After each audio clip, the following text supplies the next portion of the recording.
You are about to experience Jackson Snyder Presents. We will examine the life of our Master Yeshua by discovering his ancestors, family, and friends, by reviewing rare ancient manuscripts, and speaking to those who know him best. From the Vero Essene Yahad, now experience Jackson Snyder Presents. The divisions of the world and the amelioration of Hierapolis. Let me remind you that you are listening to historical fiction based on some of the early ancient stories of the apostles. Remember, this is fiction based on ancient stories.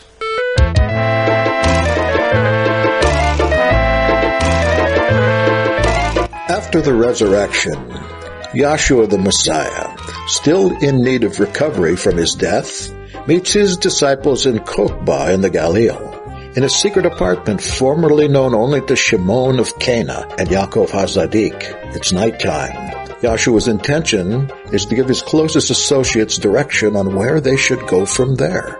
In a reply to their inquiry, "Who will be our leader?" he tells them, "Gallant friends, for I no longer call you Talmudim, but friends, to whom you will return when I depart from you? Amen, amen, I tell you, wherever you come from and wherever you go, it is to Yaakov HaZadik you will always return, and after him, to Shimon of Cana you will return."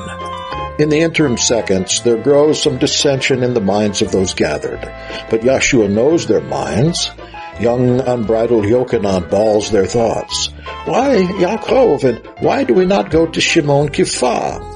Yeshua replies to Yochanan in an angry tone, "If it's not my will that he tarry with you, what is that to you? I say, go to Yaakov. It is now for his sake the sky and land exist." Now there's no further discussion about this matter at this time, since the master appears to be very wroth over the questioning of his directive. Next, the master speaks to Philippos. "Congratulations, Philippos, for to you, Yehuda Toma and Matya Halevi, is given the charge to write down the things that I say and do, all of them, all that you have seen and heard, so that you three may testify about the sky kingdom. And you, Mariamene, are to accompany your brother Philippos and Nathanael Bartholomew on the road to testimony to lend your prophetic gifts to the mission. Of that mission I will soon tell you." At this command, Mariamene, the companion of Yeshua, smiles brightly as she's finally acknowledged openly as the prophetic voice of Yeshua's mission, to the disdain of her arch-rival Shimon Kipha. Again, there's no discussion of these missions by the friends. Each is now eager to hear their own directives. So Yeshua continues, "You heard me say, I came to cast fire upon the earth, and would that it were already kindled. For whoever is near to me is near the fire, and whoever is far from me is far from the kingdom. But now I am casting fire all over the world, and see, I am watching over it until it blazes." "Philippos, take up your stylus and write what I say." Philippos quickly assents, and the prophesying continues. "You, Yaakov and Shimon of Cana, I give you a sign. See to the completion of my deliverance of the world. I'm not ignorant of you. I know you well. You are my brothers. So when I give you a sign, hear and know. The sign is tongues of fire and flame like lightning from the sky. Yaakov, Shimon, take my fire to Yerushalayim, Shomron, Peliset, Aravia, Phoenicia, and especially to those in Caesarea. For you are the ruler and guide to the assembly of Yerushalayim. You are to take note of what you see, say, and do. Write all in a book, and then you are to collect the books of all my emissaries, so that there will be a record of what we say and do." Now, did you write that down, Philippos? Philippos hastily answers, "Yes, master." "Will you see to this, my brothers?"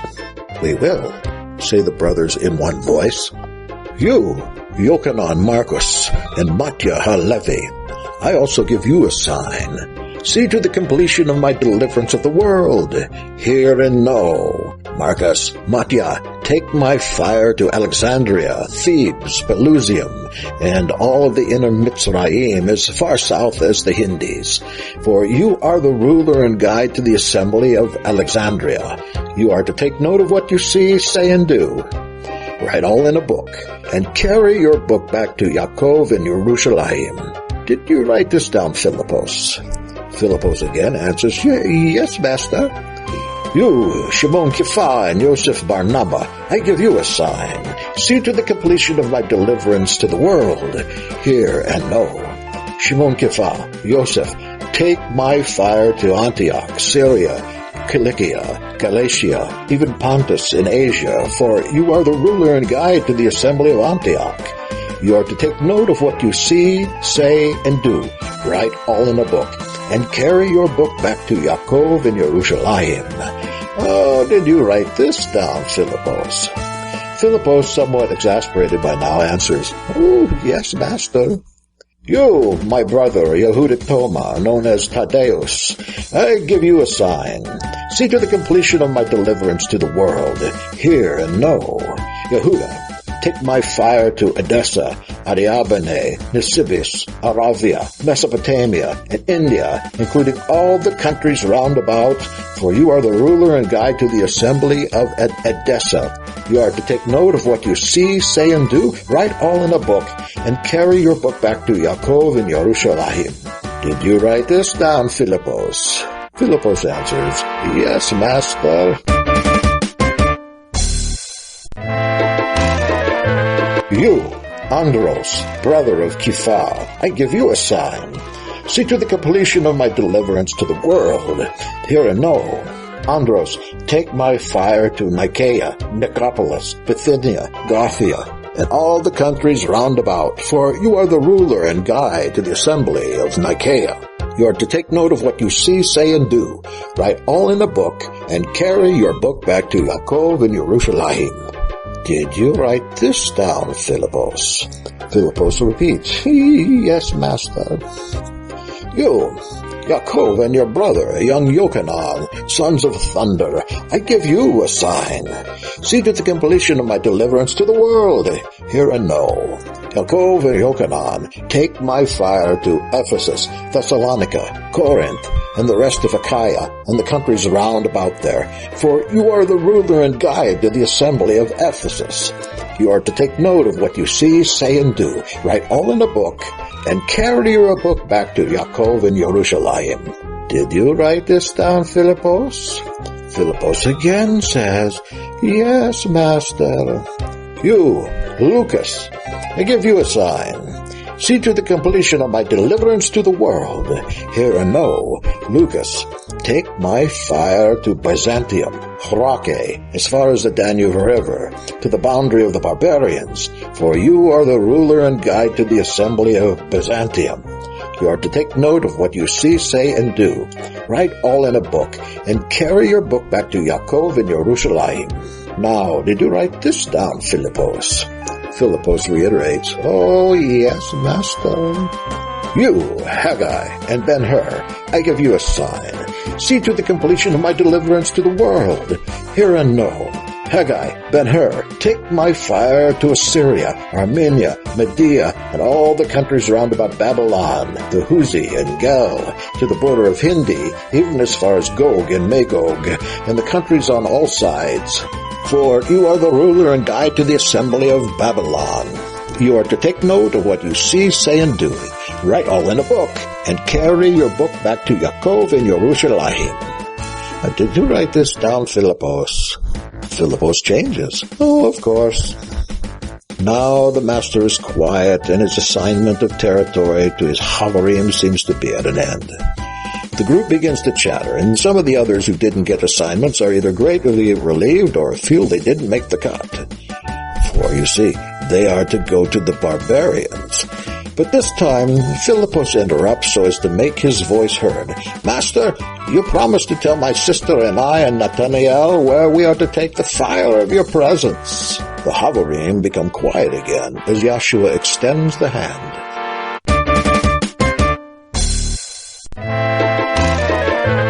"You, Philippos, Mariamene, Nathanael, I give you a sign. See to the completion of my deliverance to the world, a most difficult mission, and one only suited to those who love me more than these. You three take my fire to Hierapolis, the city of vipers, where the springs heat Phrygia, for you are the ruler and guide to the assembly of Hierapolis. Go to a certain believer there named Stakis. It is from his house that Mariamene will lead you into the mouth of the serpent. You are to take note of what you see, say, and do. Write all in a book, and send your book back to Yaakov in Yerushalayim." "Did you write this down, Philippos?" Philippos reiterates. "Oh, yes, Master, of course. What awaits us in Hierapolis?" Yeshua replies, "Go and see." 10 years later, Yaakov consults Philippos' writings to check on Philippos' mission. It's not yet gotten underway, and there's no fault of Philippos. Several of the gallant Havarim are still collecting provisions to get underway. Most of these have been working totally under the authority of the Yerushalayim Assembly elders, and not one of the remaining is in a great hurry now, for there are plenty of short-term missions for them. Philippos himself is married, begetting 4 daughters in the meantime. Nathanael Bartholomew is also married and has become a pillar in the Zeal for Torah movement in Yerushalayim. Mariamene Magdala, Philippos' sister, a great prophet in her own right, is traveling throughout Mitzrayim along with a troop of Talmudim, mostly women, but some men too, teaching the mysteries of the faith. Yaakov HaZedek calls on Matya HaLevi, his all-knowing scribe, and says, "Do you by chance know of a brother in Hierapolis named Stakis?" Matya replies, "Oh yes, we receive letters from him occasionally, mostly with pleas for help in sparking the fire in that city of vipers. He is blind, you know." Yaakov then commands his scribe, "Take a letter." Matya, always faithful and at the ready with his stylus, reclines at table. "Ready," he says. Yaakov replies, "Then write. Yaakov, a slave of Elohim and the Master Yeshua Messiah, Mevakar of the Assembly of Yahweh in Yerushalayim, to Stakis, beloved in the Master and steadfast in the mysteries of belief, Shalom. I understand that you on many occasions have written of the plight of the beloved in Messiah in your city of vipers, and that the aid of a sholiach or two would perhaps enrich your soul and further the work of fire building there.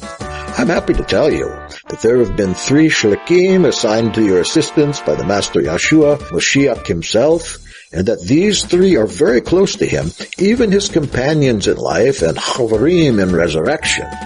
So I present to you a sholiach, namely Mariamene Migdal, the companion, as well as her brother Philippos, a scribe, and their Haver, Bartholomew, to assist you in our common goal of not only hearing the word, but doing it, even as the Master fulfilled his ministry unto death. Undoubtedly you have heard of these beloved ones and will appreciate them so as to receive them as Havarim and Marim. As you have asked in faith, nothing doubting, the Master provides you assistance in due time. Please expect Mariamene and her contingency within the year. Be patient, therefore, brother, until the coming of those sent to your service. Greet the brothers and sisters in the dispersion. Amen. Shalom, shalom. Do you have that, Matya? Says Yaakov. Yes, and I assume we have the funds to finally send them out, says Matya. Indeed. Please get the letter off as soon as you can, but wait now, I have one more notice. Who is closest to Hierapolis? Asked Yaakov. Why, Yochanan in Ephesus, I think, replies Matya. Yaakov commands Matya, then send Yochanan a letter in my name and tell him to meet Mariamene and Hierapolis at Stakis' house. Perhaps we can get him over there first. There's a rather long pause. Yaakov continues, "Will you not ask me why I would also send Yochanan, brother?" Matya doesn't take the bait. He knows that Yaakov is no double-minded man, or the master would never have favored him over Kipha as head of the movement.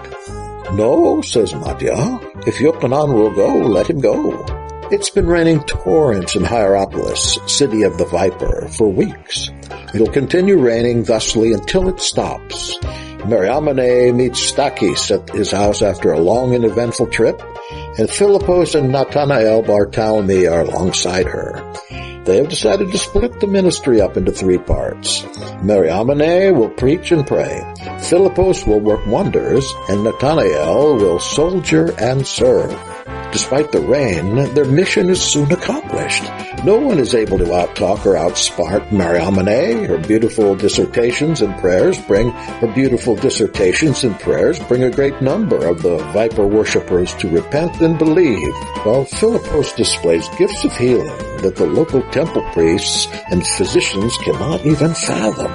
Nathanael, through the power of Sabaoth, breaks through any evil sent their way, from the spiritual darknesses of that place to the temple guards who often show up to harass these coming to the belief. Even Stakis, the faithful pillar of the movement in that town, is supernaturally healed of his blindness, with something like scales falling from his eyes. Despite the constant rain, the fire is falling, and Joshua is there in spirit to watch it all burn with holy light and power. Then the day comes when all this concord changes. Nicanora, the wife of the tyrant of that place, has been bedridden for years with an unknown malady. Her virgin servants, who have been attracted to the new faith, convince her to allow them to take her to the house of Stakis for prayer and perhaps even restoration. Learning that the evangelists came from the land of the Hebrews, Nicanora concedes, for she's the granddaughter of Hebrews, though this is known only to her. Her servants secretly make her a rain-worthy litter and proceed to carry her the short distance to the home of Stakis. There, at the door, she encounters Mariamene, whose habit is to sit on the porch, exhorting anyone who passes by to come to the fire. At the sight of Nicanora, she helps the others get her litter situated on the porch. Then immediately the spirit of prophecy fills Mariamene, and outpours a word to Nicanora fitting to publish here. "You, beloved, you have been given in pledge to the Viper, but Yeshua has come here to deliver you through us, to break your bands, to cut them and remove them from you and from their very root, because you are my Hebrew sister. But you have forsaken your father and forgotten the path to your mother's house, and thus you've been in grave error. But now you have left the temple of deception and the glory that is only temporary, and have come to us, fleeing the enemy of your soul, whose realm is the dwelling place of death and disease. Look, now your redemption has come to set you free. Messiah, the Son of Righteousness, has arisen upon you, despite all the rain, and he will enlighten you." Whereas Nicanora loudly and cheerfully confessed, "I am a Hebrew, daughter of the Hebrews, and here you speak to me in the language of my fathers. So I am adoring the goodness of Elohim, who has sent you even to this rude city on account of his true stone, held in honor, in order that through you we may receive the knowledge of him and may live with you, having believed in him." At this, the evangelists Philippos and Nathanael, along with the virgins and all those in the house, pray the prayer of deliverance for the lady. They all say the Amen, and Nicanora rises from her deathbed, praising Elohim. It is at this very time that the tyrant of this place, Tyrannos, along with the cohort of his guards, approach Stakis' porch. The torrent of rain doesn't prevent Tyrannos from loudly voicing murderous threats against the foreign cultists whom his wife has recently joined. Before even Nathanael can act, Tyrannos is upon his wife, taking her by the hair and dragging her out into the rain. Shouts he, I'll be damned if I see you committing fornication with these foreign magicians, falling for the trickery of these deceivers. I'll cut their skin to pieces and put them to an ugly death. And to his executioners, bring out these impostors and magicians. Immediately the cohort storms into the house and arrests Mariamene, Philippos, and Nathanael, as Nicanora and the virgins in the house are screaming bloody murder, and Tyrannos, with Nicanora's hair in his hand, leads them on toward the Roman proconsul station, followed closely behind by the righteous Stachys and the rest. Seeing them approaching, the proconsul, full of the devil, gnashes his teeth, and he cries out to his guard, Torture these guards who have deceived many women and youth, saying they are worshippers of a god, while in truth they are an abomination to all we believe. Without hesitation, the torturers and executioners strip the evangelists naked and commence to beat them with leather lashes until they profusely bleed into the rain. Further, they lashed the three together and dragged them down the rough streets to the gates of their grisly serpentine temple. A crowd there gathers, and the people, not yet quite knowing what is going on, wonder at the patience of these three, them being so violently and inhumanely tortured. But the saints who stand by are magnified by their endurance. They praise Elohim, saying the Amen. Then not a few men, husbands of those women who had come to believe, cast many accusations against the evangelists. Since they came, our city has been full of fatal mishaps. The rain has not stopped. The serpents, son of the great serpent, have died. Then not a few men, husbands of those women who had come to believe, cast many accusations against the evangelists. Since they came, our city has been full of fatal mishaps. The rain has not stopped. The serpents, son of the great serpent, have died. The temple has fallen into ruin since they came. Then was spoken the one true accusation that could be put upon them. They have deluded our wives, our sons and daughters, telling them, Be chaste, commit to self-restraint, fear only the true Elohim, and cleanse yourself from idols and their filthiness. The proconsul, more enraged than ever, shouts to the accusers and the rest, Why need you even speak of these things, seeing as how they bewitched even my wife? Since then she has had a strange light about her. She speaks in a strange language. Her staying up the whole night praying, and seeing someone named Yahshua through the window, when all I see through the window is a blinding light. Since that time I've been afraid of her on account of her luminous Yahshua. Without much further ado, the proconsul makes a fatal decision. Let all us accusers go into the temple, and let us hang the men on the temple doors.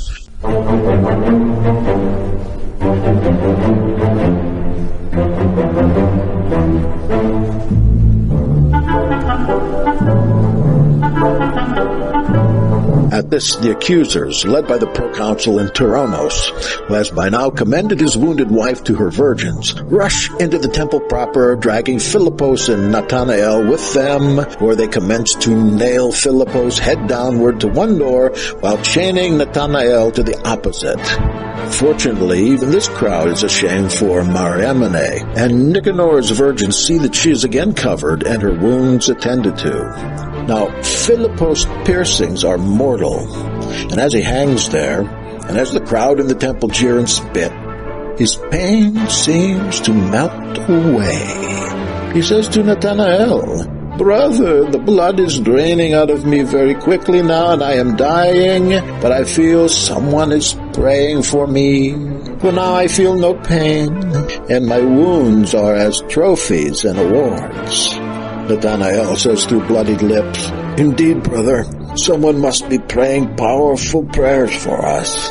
Philippos continues, See this pool of blood? Despite the rain, there's a large pool of blood on the ground beneath Philippos' head. If you survive, plant the seed of a vine in this bloodied ground, so the grapes will herein grow. Harvest the grapes and make new wine for the great thanksgiving at the table of our beloved friends. Let us drink to the blood of the martyrs heretofore, that those believers in the city may never forget what happened today.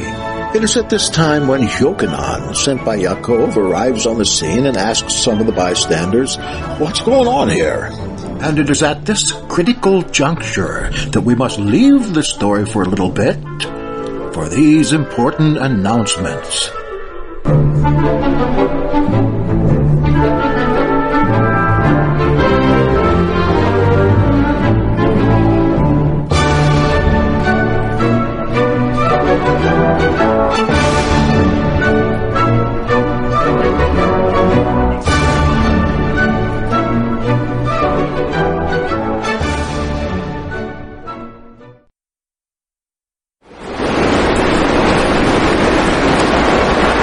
Welcome back to Jackson Snyder Presents. This presentation is already in progress.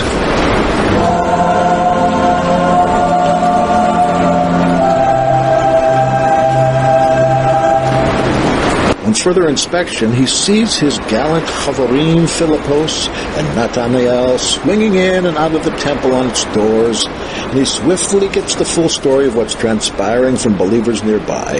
Yochanan is the son of thunder. His temper is strong and his will is weak. Seeing the temple almost full of unruly, unrighteous people, and seeing that they're no longer paying much attention to their prey, Yochanan approaches the martyrs. Nathanael sees Yochanan and gurgles, so it is you who is praying for us. Indeed, shouts Yochanan through the torrent, it is I, and I am beside myself with anger at this temple crowd, and with pity for you, my brothers. But fear not, all is not lost. I will call down the powers of the sky on this temple, as I would have on the Shomroni, and destroy them all. No, you must not. Repay no one evil for evil, but take thought for what is noble in the sight of all. But Yochanan would not be dissuaded. As he stirs up his courage to destroy the evildoers, a painfully loud blast shoots out of the earth. As the ground begins to shake and quake, and with a powerful groan, the temple and its court begin to disappear into a gigantic sinkhole. Down it slowly plunged into the earth, while the crowd within tries desperately but unsuccessfully to push itself toward the temple doors in safety, where the martyr Philippos is gasping for his last breath. Down into the oceans of water from the rain and mud and clay, gooey, sticking to everything, while all but the temple doors are being swallowed whole. Down slide the sordid folks who had brought accusations against the holy, down into the slime of an abyss.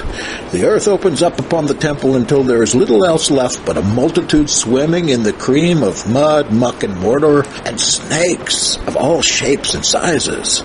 In short order, through the chaos and panic of the moment, the temple with its swarming beasts, broken altar, and all its accoutrements is solid gone.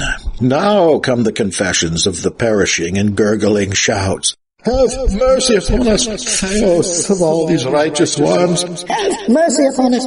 Show yourself to us. We who are going alive into Hades. Indeed, we have unjustly crucified your emissaries. Show yourself to us. The loudest of all was the proconsul, who cried, Oh, you Jesus Christos, the one my wife sees out the window, rescue me. At this confession, the voice of one person is heard to say, Yea, I will be merciful to you in a cross of light.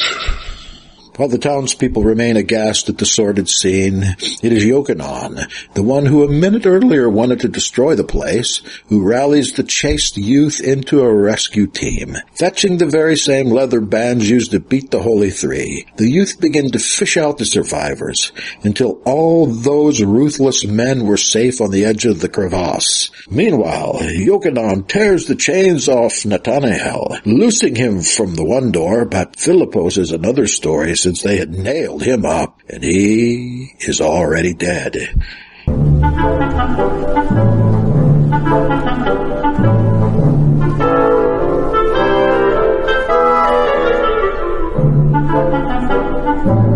Yet, as soon as Yochanan is able to pry him loose, the rain stops. The living are accounted, and only one soul is missing. The soul is determined to be Tyrannos, who is never found. But if truth be known, his body lies forever in Hades, beneath the altar of the viper. It is at this point that Yahshua himself appears to Yochanan, who is amazed since he hasn't seen the risen Messiah these last 11 years. He said plainly and to the point, "Yochanan, didn't you hear my slave Nathanael prophesy to you to repay no one evil for evil? Yet you would, as before, open the earth or call down fire on these sinners? Who puts his hand to the plow and looks backward? Or who gives away his lamp and sits in darkness? Or who gives his land away to sit on a manure pile? And how have you become, O Yochanan, unmerciful, prepared to curse your enemies to the death and anger?" To this Yochanan answers, now even more wroth with the rebuke, "Why are you mad with me, master? Because I would curse our enemies? Then why did I not tread them underfoot when they were swimming in the abyss? No, I saved them when I heard them cry out. And you know that on account of you I came into this city, and having just arrived, I straightway persecuted all the evils and devils of this place, and did so in your name. And now the temple is gone, as the idols and all the other demonic effects attached to them." The Savior answered, "Yes, Yochanan, in these things you've done well, yet in the one thing you greatly lack." Very willing to change the subject, Yochanan asked the Master, "Now, what of these?" He points to Mariamene and Nathanael, who are weeping along with the virgins who were ministering to them. Yahshua answered him, "Mariamene, the companion, is finished here. Send her to the Yarden river to wash her clean and thus resume her ministry in Mitzrayim. As for Nathanael Bartholomew, he is finished here too. Send him to Lycaonia, where sinners are already preparing him a stake. But Philippos, he is to remain here with you, for his ministry is only just beginning, as is yours. Amen. Shalom, shalom." And with this farewell, Yahshua HaMashiach departs westward towards Ephesus, towards Rome.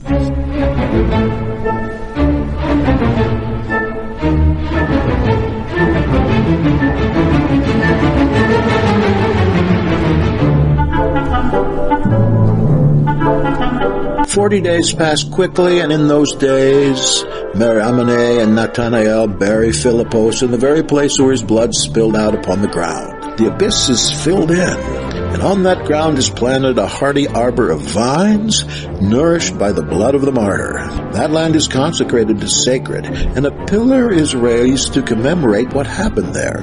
An assembly house is planned next to the arbor, and Nathanael, Mariamene, and Yochanan consecrate the faithful Stakis as overseer and pastor.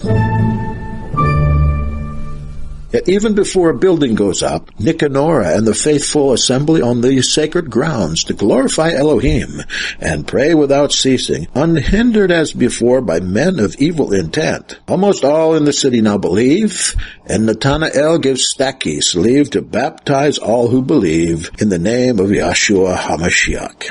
At the end of these days, the Master appears again, this time in the form of Philippos, to Yochanan, Mariamene, and Nathanael. He says, "Go away now to the places appointed you, for this plant in this city has been set apart unto me, and will bear excellent fruit."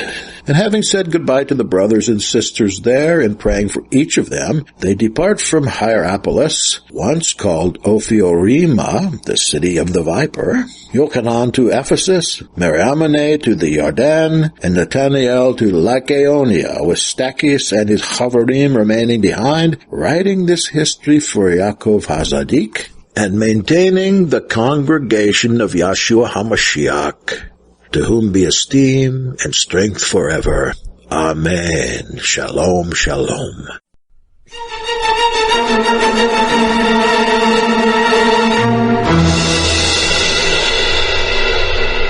You have been listening to The Divisions of the World and the Amelioration of Hierapolis.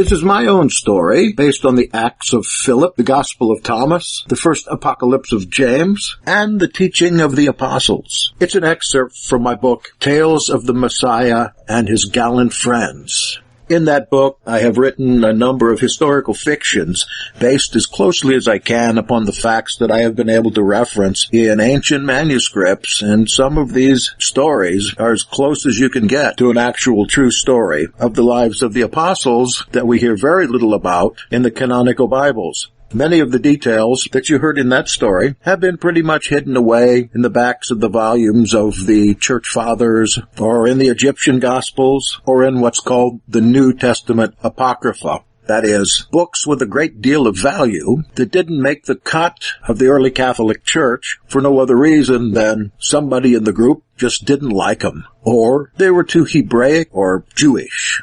It's a shame, too, because what most church folk know about the other apostles is not from any kind of valuable texts, but from church traditions from hundreds of years afterwards. We could know a lot more, and if we knew a lot more, we could follow a lot more closely.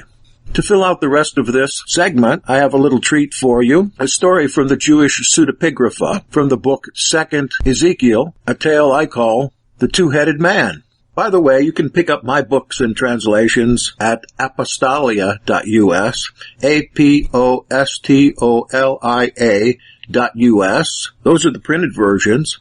If you'd like to have a PDF or an ebook, just let me know. I'll send you one for free. That's what I do. My email address is veroyahad@gmail. That's the easiest address I could find. veroyahad@gmail.com. Just ask for one of the books. I'll send you a list of what there is, and I'll probably just send you a few. I've got about a dozen translations. I've got historical fictions, a couple of books. I've got a book on the Lost Tribes, and I've got 2 books on spiritual gifts. One is the Charismata, the other is the Pneumatikoi.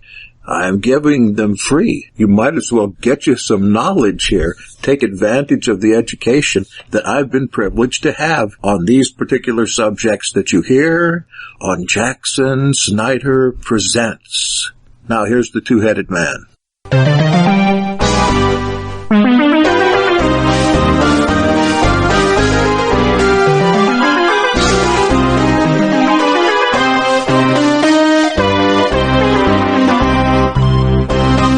The prophet says, "For the dead will be raised, and those in the tombs will be lifted up."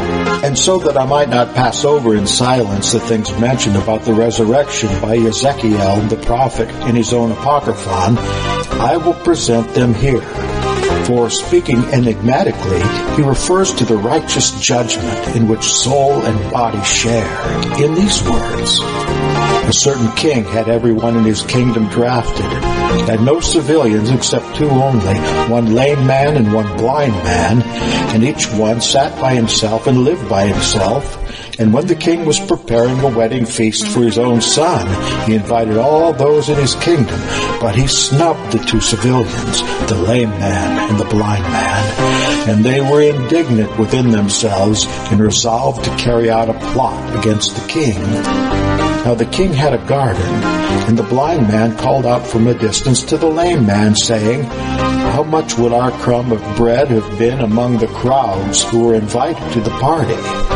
So come on, just as he did to us, let us retaliate against him.' But the other asked, 'In what way?' And he said, 'Let us go into his garden and there destroy the things of the garden.' But he said, 'How can I, being lame and unable to crawl?' And the blind one spoke, 'What am I able to do myself, unable to see where I'm going? But let us use subterfuge.' Plucking the grass near him and braiding a rope, he threw it to the blind man and said, 'Take a hold and come along the rope to me.'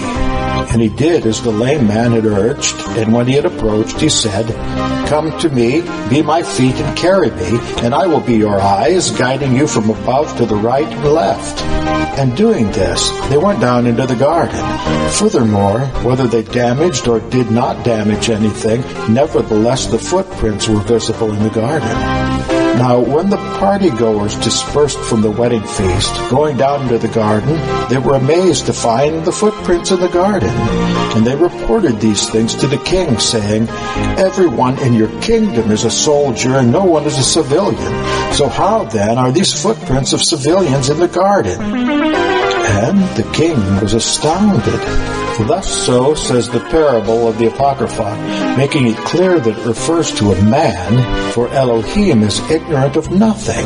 For the story goes on to say, "He summoned the lame man and the blind man, and he asked the blind man, 'Did you not come down into the garden?' 'Who, me, master? You see our inability. You know I cannot see where I walk.' Then approaching the lame man, he asked him also, 'Did you come down into my garden?'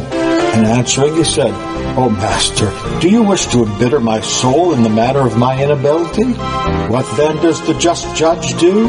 Realizing in what manner both had been joined, he places the lame man on the blind man and examines both under the lash. And they cannot deny. They each convict the other. The lame man on the one hand saying to the blind man, 'Did you not carry me and lead me away?' And the blind man to the lame, 'Did you not yourself become my eyes?' In the same way, the body is connected to the soul, and the soul to the body, to convict them of their common deeds. And the judgment becomes final for both the soul and the body for the works they've done, whether good or evil."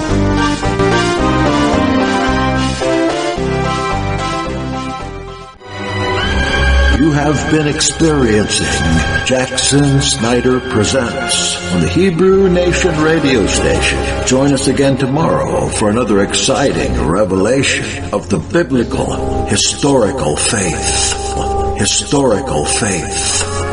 Historical faith. Historical faith.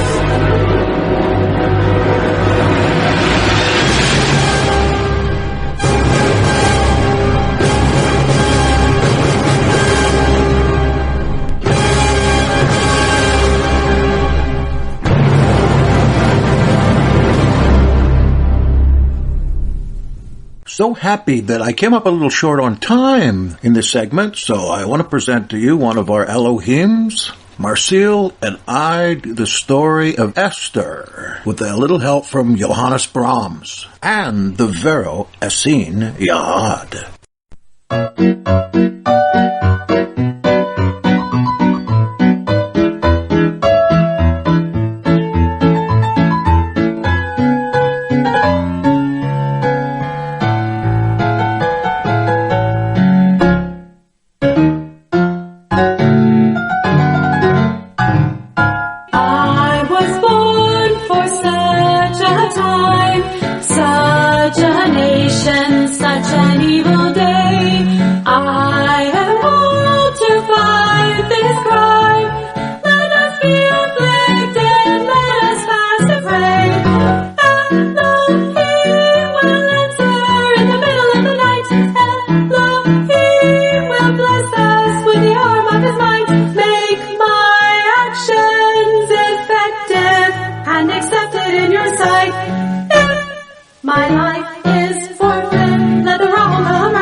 Our king asked, though he were any other man, you brought me forth for such a year, in such an awesome rage. I came forth into this age, I came forth in this famous age. Oh, my father, you made me Persia's queen, captive part of Xerxes the sovereign. I am Persian, and Xerxes is my husband king. But you, my mother, you are my everything, everything.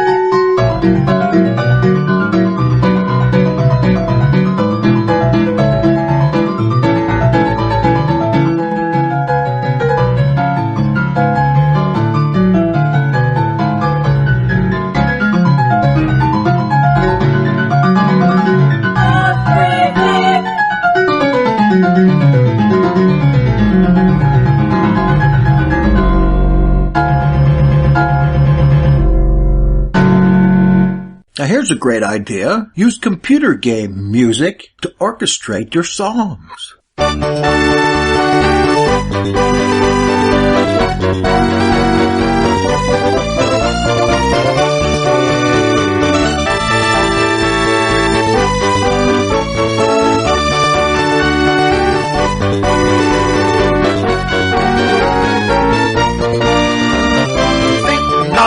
That I have come to destroy the law and the prophets. I have not come to destroy but to fulfill.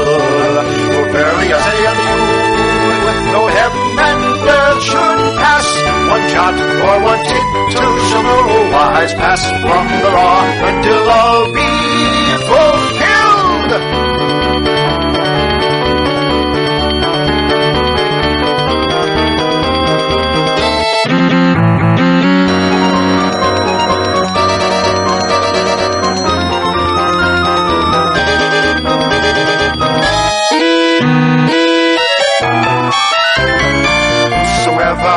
Therefore shall break one of these least commandments and shall teach men so, he shall be called the least in the kingdom of heaven.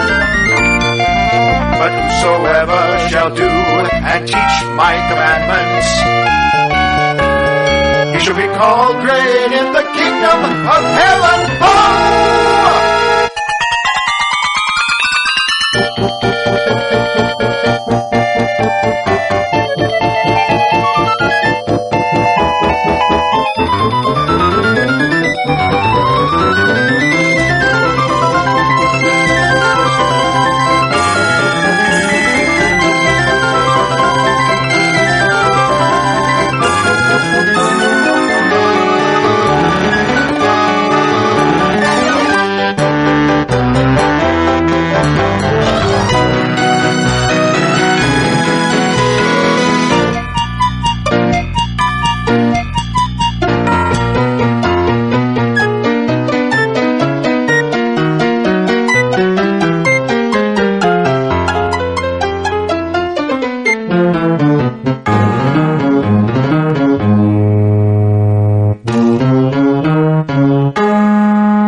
Say unto you, that except your righteousness shall exceed the righteousness of the scribes and Pharisees, ye shall in no wise enter into the kingdom of heaven.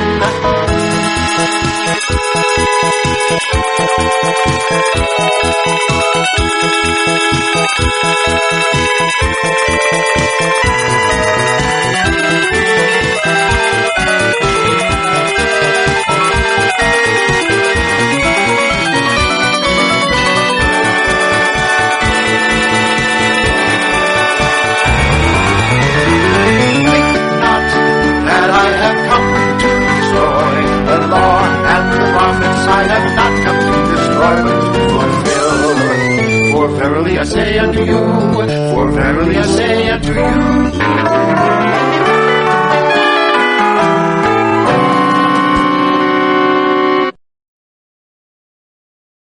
That